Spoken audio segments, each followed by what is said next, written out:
Hey, I'm Dr. DeLay. I'm a board certified urologist practicing in South Carolina, and I specialize in male sexual dysfunction and infertility. Today, we're going to talk about a topic that comes up all the time, and that is penile length and does it matter. We're going to look at some scientific studies and see if we can get some information about this.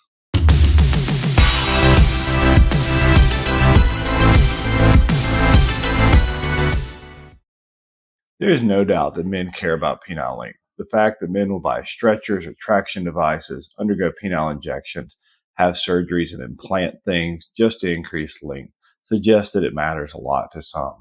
In fact, remember this presidential candidate defend the honor of his penis during a debate?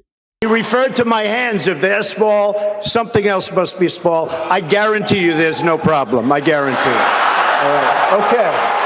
While there are definitely men who have a pathological preoccupation with the size of their penis, something we would call body dysmorphic disorder, I think, in fact, most men do care about the length of their penis to some degree.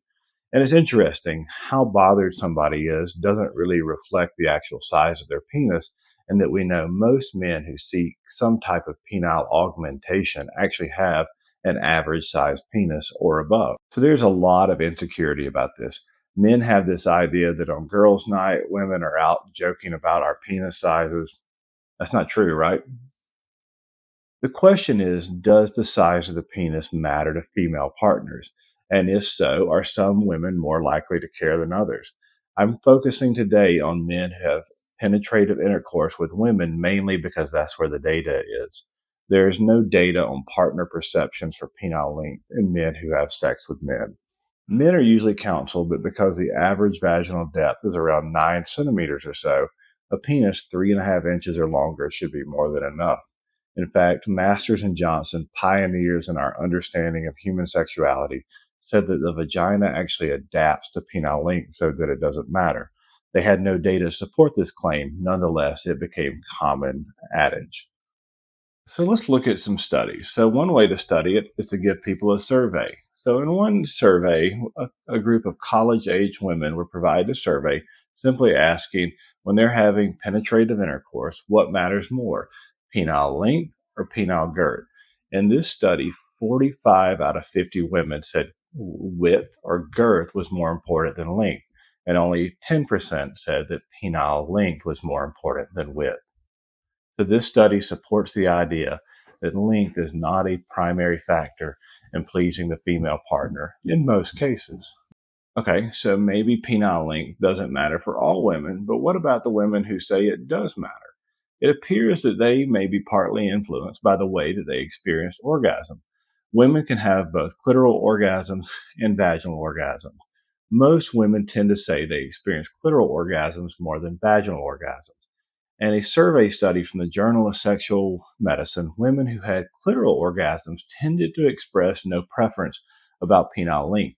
Women who had vaginal orgasms did tend to express a preference for a longer penis.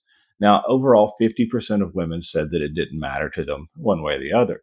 Now, it's interesting, the women who did have a preference were women who experienced vaginal orgasms. Additionally, the studies showed that of all the types of sexual pleasure during penetration and orgasm types, only vaginal orgasms were affected by penile length, or at least that was the perception. Okay, now for the rings. No, not that kind of ring. In this study, we're about to look at 12 couples completed intercourse with 4 sets of rings that ultimately simulated penile shortening by reducing the depth to which the penis could penetrate. Yeah, I know, right? This is kind of weird. Here are the rings that you can see. They increase in their thickness, meaning that the thicker rings decrease the depth to which the penis could penetrate the vagina and thus simulated a shorter penis. Interestingly, female partners did report less satisfaction with the increasing thickness of the ring, but this wasn't specifically tied to orgasm. It was just sexual pleasure was kind of surveyed. So I also wonder, does just adding this cumbersome device decrease sexual pleasure? So this study, while it officially said that a shorter penis did associate with less female pleasure, I think there's some confounding factors here. Okay, for my take, this is a difficult topic to study. When we tell men that penis size doesn't matter at all to women, we're probably oversimplifying things. There do appear to be some women, although probably a minority, who think that size matters.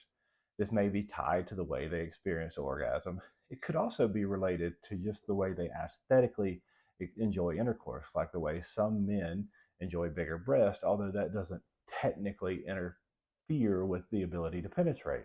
So this is obviously is a complicated topic.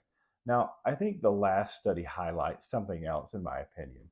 It's one thing to never have a long penis, it is another thing to lose penile length. And I see this a lot in men who either have had Peyronie's disease or treatment for prostate cancer.